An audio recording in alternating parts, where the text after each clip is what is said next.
થોડા દિવસ પહેલા કેન્દ્રીય રાજ્યમંત્રી શાંતનુ ઠાકુર દ્વારા એક સ્ટેટમેન્ટ આપવામાં આવ્યું, જેણે આખા દેશમાં ખળભળાટ મચાવ્યો. શાંતનુ ઠાકુરનું કહેવું એમ છે કે ટૂંક સમયમાં ભારતમાં CAA 2019 એક્ટ લાગુ થઈ જશે. તેમના આ સ્ટેટમેન્ટને લીધે ટીવી પર ન્યૂઝ ચેનલથી લઈને ચાની કિટલી સુધી એક જ ચર્ચા ચાલતી થઈ છે. શું સાચે CAA ભારતમાં લાગુ કરવામાં આવશે? CAA અને NRC ભારતમાં લાગુ થવું જોઈએ કે નહીં? આ UCC શું છે? વેલ, આ તમામ મુદ્દાઓને આપણે ડિટેલમાં સમજીશું. હાય, હેલો, નમસ્તે and welcome to the Suman Vyas show.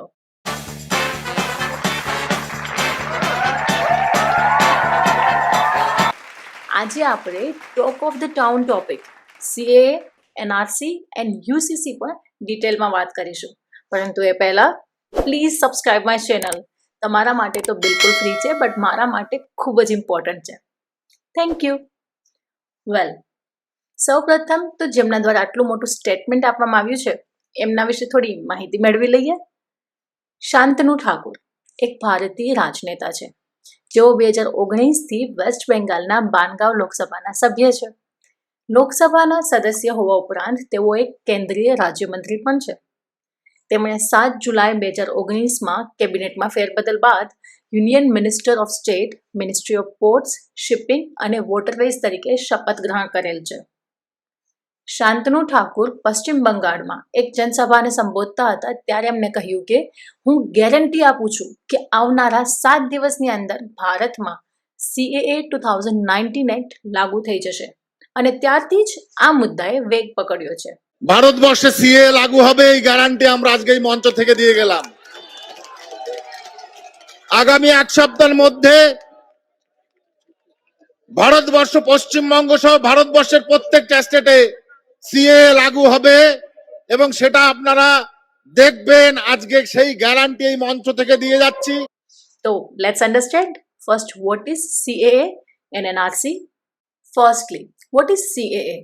CAA means Citizenship Amendment Act, એટલે કે નાગરિકતા સંશોધન અધિનિયમ.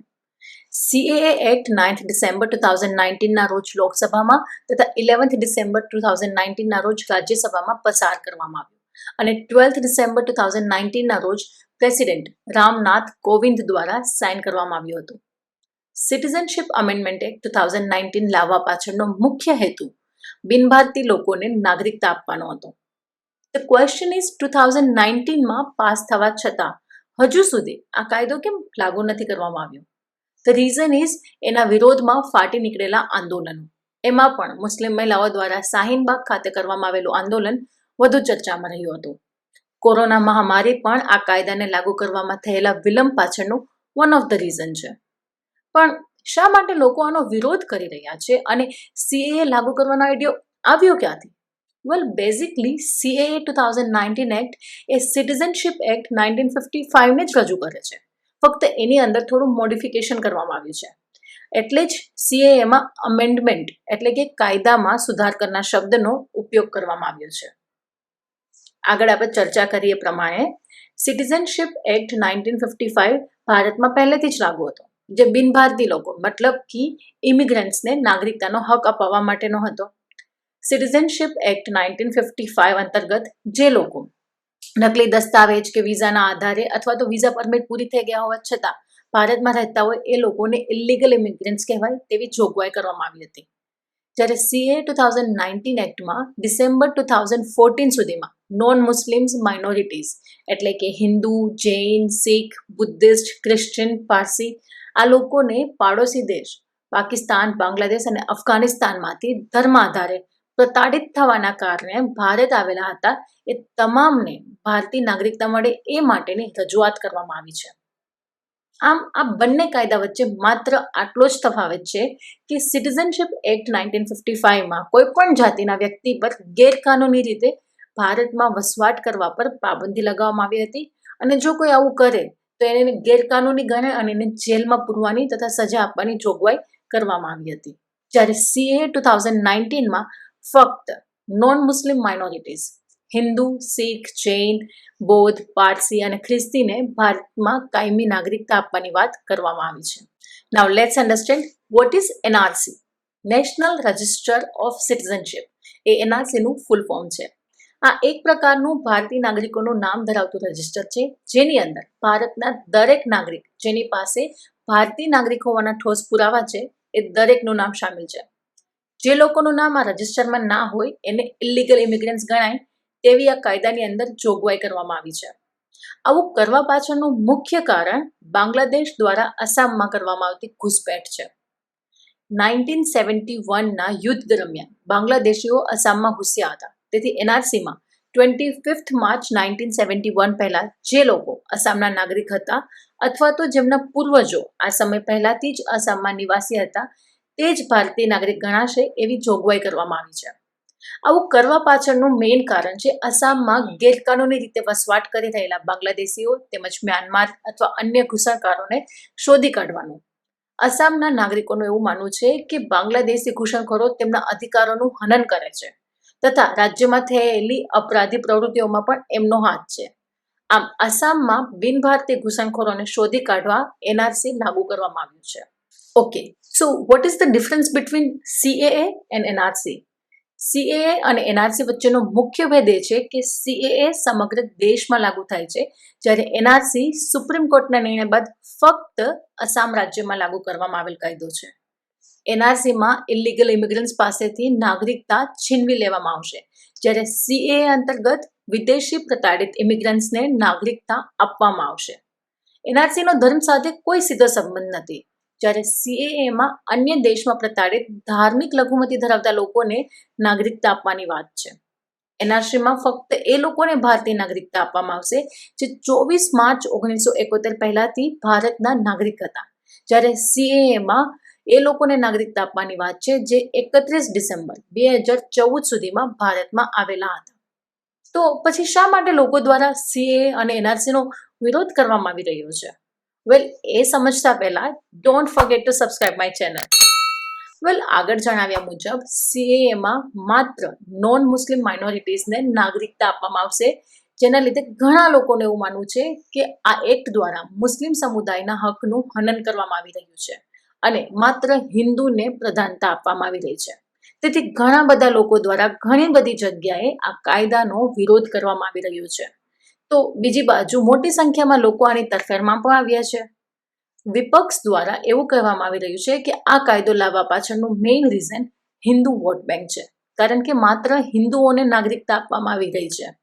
જો કે સરકાર દ્વારા તમામ બાબતોને નકારવામાં આવી છે અને આ કાયદો દેશના દરેક નાગરિકના હિત માટે છે એવો દાવો કરવામાં આવ્યો છે. શું સાચે CAA ધર્માધારિત કાયદો છે? વેલ, પહેલી નજરે જોઈએ તો એવું જ લાગે કે હા, CAA ધર્મ આધારિત છે, કારણ કે ફક્ત હિન્દુ માઇનોરિટીઝને નાગરિકતા મેળવવા માટે સ્થાન આપવામાં આવ્યું છે અને મુસ્લિમ્સને નહીં. પરંતુ વાસ્તવિકતા કંઈક અલગ જ છે. સૌપ્રથમ તો આ કાયદો નાગરિકતા આપવા માટે છે, છીનવવા માટે નહીં. ત્યારબાદ વાત કરીએ જાતિની અથવા તો ધર્મની, તો આ કાયદાની અંદર પાકિસ્તાન, બાંગ્લાદેશ અને અફઘાનિસ્તાન આ ત્રણેય દેશોમાંથી ધર્મના આધારે પ્રતાડિત લોકોને નાગરિકતા આપવાની વાત છે અને આ ત્રણેય દેશો મુસ્લિમ મેજોરિટી આધારિત દેશ છે. તેથી ધર્મના આધારે પ્રતાડિત કરવામાં મુસ્લિમ્સ પર કોઈ પ્રતાડના થાય તેવી સંભાવના નથી. તેથી આ કોઈ ધર્મ આધારિત કાયદો નથી એવું સરકારનું કહેવું છે. અને જ્યાં સુધી મુસ્લિમ્સની વાત છે તો તેઓ સિટીઝનશીપ એક્ટ 1955ના નિયમો મુજબ જરૂરી દસ્તાવેજો રજૂ કરીને ભારતની નાગરિકતા મેળવી શકે છે. जो इस देश के मुसलमान है, इसके लिए इस देश के अंदर कोई चर्चा का, कोई चिंता का सवाल ही नहीं है. वो नागरिक है, रहेंगे, उनको कोई प्रताड़ित नहीं. જ્યાં સુધી વાત રહી એનઆરસીની, તો તેમાં તો કોઈ ધર્મ કે જાતિનો ઉલ્લેખ જ નથી, એટલે એમાં કોઈ જાતિ કે ધર્મનો પક્ષ લેવાનું આવતું જ નથી. अभी भी मैं स्पष्ट करना चाहता हूं कि इसकी एनआरसी से कोई लेन देन नहीं. Let's look at the effects of CAA and NRC. Plus points are illegal immigrants find out. દરેક નાગરિક પાસે ભારતની નાગરિકતા હોવાનો પુરાવો હોવાથી અન્ય દેશમાંથી આવેલા ઘૂસણખોરોને ઓળખવામાં તથા દેશ નિકાલ કરવામાં સફળતા રહેશે. પ્રોવાઇડિંગ શેલ્ટર, અન્ય દેશમાંથી આવેલા નોન મુસ્લિમ માઇનોરિટીઝ ઇમિગ્રન્ટ્સને ભારતીય નાગરિક તરીકે ઓળખ અને આશરો મળશે. Easy to track records of citizens, દરેક નાગરિકનો ડેટા કલેક્ટ કરવાથી દેશમાં નાગરિકોને લગતા નિર્ણય લેવામાં આ રેકોર્ડ્સ કામ આવશે અને વારંવાર નાગરિકોને પોતાની ઓળખના પુરાવા આપવાની પણ જરૂર નહીં છે. સ્ટોપ ન્યુઇસન્સ, ઇલીગલ ઇમિગ્રન્ટ્સ દ્વારા આચરવામાં આવતી અપરાધી પ્રવૃત્તિઓ બંધ થશે. Lastly man power. દેશમાં અન્ય લોકોને નાગરિકતા મળવાથી ભારતમાં મેન પાવર વધશે, જે દેશના વિકાસ અને કાર્યમાં પોતાનો ફાળો આપી શકે છે. Now let's look at the drawbacks. Increase of population. Bharat સૌથી વધુ વસ્તી ગીચતા ધરાવતું રાષ્ટ્ર પહેલેથી જ છે. ત્યાં અન્ય લોકોને દેશના નાગરિક હોવાનો હક મળવાથી આ વસ્તી વધારાને વેગ મળશે અને પ્રાથમિક અધિકારો માટે પણ લોકોને લડવું પડે એવી પરિસ્થિતિ ઉત્પન્ન થાય એવી સંભાવનાઓ છે. ઇન્ફ્લેશન. જેમ લોકો વધે તેમ માંગ વધે અને માંગ વધે તો પુરવઠો ઘટે. વસ્તુઓની માંગ એના પુરવઠાના પ્રમાણમાં વધારે હોવાથી મોંઘવારી પણ વધશે. અનએમ્પ્લોયમેન્ટ. ભારતમાં બેરોજગારીની સમસ્યા પહેલેથી જ છે અને એમાં નવા લોકોના આવવાથી રોજગારીની તકો ઓછી પડશે, જેથી અનએમ્પ્લોયમેન્ટની સાથે સાથે ભૂખમરો, ચોરી, લૂંટફાટ જેવા કાર્યો પણ વધી શકે છે. Hidden terrorist. સીએએ અંતર્ગત જે પણ લોકોને નાગરિકતા આપવાની વાત છે એમની પાસેથી જો કોઈ પ્રોપર પુરાવા માંગવામાં ન આવે તો આતંકવાદીઓ દ્વારા ઘૂસણખોરીની સંભાવનાઓ પણ રહેલી છે. એન્ડ લાસ્ટલી સ્પેસિફિક રિલિજન અને એરિયા ઓરિએન્ટેડ. બંને કાયદાઓ કોઈ ધર્મ કે પ્રદેશ આધારે બનાવવામાં આવ્યા છે, તેથી અન્ય લોકો સાથે ભેદભાવની આશંકાઓ રહે છે. સીએએ અને એનઆરસીને લઈને ઘણી બધી અટકળો ચાલી રહી છે. તમારું આ વિશે શું માનવું છે? શું સીએએ ટૂંક સમયમાં લાગુ થશે?